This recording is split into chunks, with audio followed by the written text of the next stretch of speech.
Hello दोस्तों, कैसे हैं आप। आशा करती हूँ आप सब ठीक होंगे। आज मैं आपको बॉलीवुड की पहली कॉमेडियन महिला के बारे में बताऊंगी। भले ही उनकी पर्सनालिटी मधुबाला या फिर अन्य किसी एक्ट्रेस की तरह नहीं थी, फिर भी उन्होंने अपने गोलू मोलू पर्सनालिटी और हंसमुख अंदाज से लोगों को हंसने पर मजबूर कर दिया। वो सिर्फ एक कॉमेडियन ही नहीं बल्कि एक बेहतरीन सिंगर भी थी। मैं बात कर रही हूँ उमा देवी खत्री की, जिनको बॉलीवुड में पहचान टुनटुन के नाम से मिली। उन्होंने अपने जीवन में अनेक कठिनाइयों का सामना किया है, जिसे सुनने के बाद दिल दहल सा जाता है। चलिए मैं आपको बताती हूँ टुनटुन के जीवन के बारे में। टुनटुन का जन्म 11 जुलाई 1923 को अमरोहा जिले के एक छोटे से गांव में हुआ था। उनका वास्तविक नाम उमा देवी खत्री था, लेकिन बॉलीवुड इंडस्ट्री ने उन्हें टुनटुन नाम से प्रसिद्धि दिलाई। खुशहाल परिवार में जन्मी टुनटुन को ये नहीं पता था कि उनके सर से माता पिता का साया छिनने वाला है। जब वो 2.5 साल की हुई तो जमीन के विवाद की वजह से रिश्तेदारों ने उनके माता पिता की हत्या कर दी। अब उस परिवार में सिर्फ टुनटुन और उनका बड़ा भाई हरी ही बचे हुए थे। लेकिन किस्मत को तो उमा के सिर से उसके भाई का भी साया छीनना था। इसलिए जब वो 5 साल की हुई तो उसी रिश्तेदारों ने उनके 9 साल के भाई हरी की भी हत्या कर दी। एक ही पल में टुनटुन अनाथ हो गई। उन्हें तो अपने माता पिता का चेहरा तक याद नहीं था। उन्हें याद थी तो सिर्फ अपने भाई हरी, जिसके लिए वो खूब रोया करती थी। अब टुनटुन का सहारा बने उनके रिश्तेदार। भले ही रिश्तेदारों ने उन्हें अपने घर में पनाह दिया, लेकिन कभी भी उनके रिश्तेदारों ने टुनटुन की पढ़ाई के बारे में नहीं सोचा और न ही उनका ख्याल रखा। बस 2 वक्त की रोटी दे दिया करते थे पेट भरने के लिए, और उसके बदले रिश्तेदार उनसे घर का काम कराया करते थे। यहाँ तक कि आस पड़ोस के घरों में भी उनसे काम कराया जाता था। अपने रिश्तेदारों के बीच रहते हुए भी टुनटुन एकदम अकेली थी, इसलिए उन्होंने संगीत से दोस्ती की। उनका दोस्त संगीत उन्हें जीवन की कठिनाइयों से लड़ने की हिम्मत दिया करता था। जब भी वो संगीत गुनगुनाती उन्हें एक हिम्मत मिल जाती थी। अपने रिश्तेदारों के कहने पर वो दिल्ली के दरियागंज इलाके में रहने वाले एक रिश्तेदार के यहाँ पर काम करने जाया करती थी। तभी एक दिन उनकी मुलाकात अख्तर अब्बास काजी से हुई। उस दौरान काजी साहब इंस्पेक्टर के पद पर तैनात थे। मात्र काजी साहब ही ऐसे शख्स थे जिन्होंने टुनटुन को समझा और उनसे उनकी सहायता करने का वादा भी किया। लेकिन अचानक से उन्हें काम के चलते लाहौर जाना पड़ा, जिससे टुनटुन काफ़ी निराश हुई, लेकिन उन्होंने हार नहीं मानी। वहीं पर टुनटुन की एक दोस्त हुआ करती थी, जिसका पहचान बॉलीवुड इंडस्ट्री के कुछ चेहरों से था। उसी ने टुनटुन को नितिन बोस के असिस्टेंट हुसैन से मिलवाया। अपने सपनों को सच करने के लिए उमा और टुनटुन ने घर से भागने का फैसला लिया, जिसके बाद वो घर से भागकर मुंबई की तरफ रवाना हुई। तब उनकी उम्र मात्र 21 साल थी। मुंबई आते ही उमा ने नितिन बोस के असिस्टेंट हुसैन के घर का दरवाज़ा खटखटाया। हुसैन को देखते टुनटुन ने कहा, मेरी दोस्त ने आपके घर का पता बताया है। मैं अपने घर से भाग कर आई हूँ, मुझे आपकी सहायता चाहिए। जिसके बाद हुसैन ने उमा को अपने घर में पनाह दी।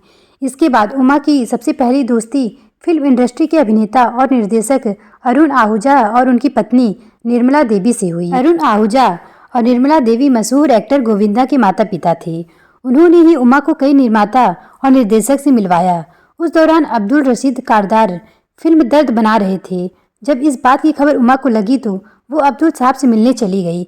अब्दुल रशीद कारदार से उमा पहली बार मिल रही थी। उनसे मिलने के बाद उमा ने अपने परिचय दिया और साथ ही यह भी कहा कि मैं संगीत अच्छा गा लेती हूँ, मुझे अपनी फिल्म में गाने का एक मौका दे दीजिए। जिसके बाद उमा का ऑडिशन गुलाम मोहम्मद के द्वारा लिया गया। गुलाम साहब को उमा की मधुर आवाज़ बेहद पसंद आई, लेकिन उमा को फिल्म में गाने का मौका तभी मिलता जब संगीतकार नौशाद साहब की हाँ होती। फिर क्या था, उमा नौशाद साहब के घर पहुंच गई। उनसे मिलते ही उन्होंने कहा कि मुझे आपके साथ काम करना है। अगर आप मुझे अपने साथ काम करने का मौका नहीं दिए तो मैं समुंदर में कूदकर अपनी जान दे दूंगी। यह सुनकर नौशाद साहब हैरान हो जाते हैं, आखिर कौन है यह। उमा की जिद को देखकर नौशाद साहब को उनके साथ काम करने के लिए हामी भरनी पड़ी। जिसके बाद उमा देवी ने फिल्म दर्द में अपना पहला गाना आज मची है धूम गाया, जिसे लोगों ने खूब पसंद किया। फिर उन्होंने दूसरा गाना बेताब है दिल गाया। इस गाने को उमा ने सुरैया के साथ मिलकर गाया था। फिर उन्होंने अपना तीसरा गाना अफसाना लिख रही हूँ दिले बेकरार का गाया और यह गाना सुपरहिट हुआ। आज भी इस गाने को पसंद किया जाता है। यह गाना एक्ट्रेस मुनावर सुल्ताना पर फिल्माया गया था। जब ये गाना सुरैया सुनी तो उन्हें अफसोस हुआ कि ये गाना मेरे ऊपर क्यों नहीं फिल्माया गया। यह गाना इतना हिट हुआ कि उमा देवी का किस्मत चमक गया। जब इस गाने की धुन अख्तर अब्बास काजी तक पहुंची तो वो खुद को उमा देवी से मिलने से रोक नहीं पाए। वो पाकिस्तान से सीधे मुंबई उमा से मिलने आ पहुंची। उमा से मिलते ही अख्तर साहब उनके सामने शादी का प्रस्ताव रख दिए, जिसे उमा ठुकरा न सकी। फिर 1947 में उन दोनों ने शादी कर ली, जिससे उन्हें 2 बेटा और 2 बेटी हुई। उमा ने फिल्म अनोखी अदा में भी काहे जिया डोले और दिल को लगाए गाना गाया। यह गाना भी हिट रहा। अब तो उमा देवी फिल्म इंडस्ट्री की मशहूर गायिका में अपना नाम दर्ज करा चुकी थी। 1948 की फिल्म चंद्रलेखा में उन्होंने 7 गाने गाए थे। सुपरहिट फिल्म महल में आएगा आने वाला गाना सबसे पहले उमा देवी उर्फ टुनटुन ने ही गाया था, लेकिन कारदार स्टूडियो के साथ उमा के कॉन्ट्रैक्ट के चलते उमा किसी अन्य फिल्म में गाना नहीं गा सकती थी, इसलिए यह गाना उमा की आवाज़ में रिलीज नहीं हुआ। जिसके बाद यह गाना लता मंगेशकर की आवाज़ में रिकॉर्ड किया गया। जब उमा माँ बनने वाली थी तो उन्होंने फिल्म इंडस्ट्री से कुछ समय के लिए ब्रेक लिया। इस ब्रेक के दौरान घर पर बैठे बैठे उमा का वजन अब काफ़ी बढ़ चुका था। ब्रेक के बाद जब उमा दोबारा से फिल्म इंडस्ट्री की तरफ रवाना हुई, तब तक अनेक सिंगर उमा से ज़्यादा मशहूर हो चुके थे। जब उमा नौशाद साहब से मिली तो उन्होंने उमा को अभिनय करने का सलाह दिया। उनका कहना था कि अब ऐसी अनेक सिंगर्स इंडस्ट्री में आ चुकी हैं जो काफ़ी मशहूर हो चुकी हैं। इस बीच तुम्हारा गाना लोगों को पसंद आए ऐसा ज़रूरी नहीं है, इसलिए अब तुम अभिनय की दुनिया में किस्मत आजमाओ। जिसके बाद उमा ने शर्त रखी, मैं अगर अभिनय करूंगी तो सिर्फ दिलीप कुमार के साथ। जिसके बाद उमा को 1950 की फिल्म बाबुल में दिलीप कुमार के साथ काम करने का मौका मिला। इस फिल्म के एक सीन में उमा देवी दिलीप कुमार से टकराती हैं, जिसके बाद वो गिर जाते हैं तो दिलीप कुमार के मुंह से उमा के लिए टुनटुन नाम निकल जाता है। फिर तो उमा देवी को फिल्म इंडस्ट्री में सब टुनटुन नाम से ही बुलाने लगे थे। फिल्म बाबुल में टुनटुन के किरदार को लोगों ने खूब सराहा। जिसके बाद Tuntun, Deedar, Baaz, Aar Paar, Mr and Mrs 55, Marine Drive, Pyaasa, Lajwanti, कागज के फूल, कोहनूर, दिल भी तेरा हम भी तेरे, दिल अपना और प्रीत पराई जैसी फिल्मों में दिखाई दी। 1960 तक टुनटुन कॉमेडी की भूमिका में मशहूर हो चुकी थी। उनको हर कोई अपनी फिल्म में लेना चाहता था।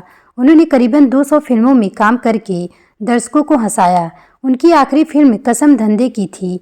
उनके पति अख्तर अब्बास काजी की मृत्यु के बाद टुनटुन फिल्मी दुनिया में अभिनय करना हमेशा के लिए छोड़ दी। फिर उन्होंने अपने बच्चों के साथ समय बिताना शुरू किया। टुनटुन का स्वभाव बेहद चुलबुला और मस्तमौला था। वो अपने मन की बात बिना किसी से डरे कह दिया करती थी।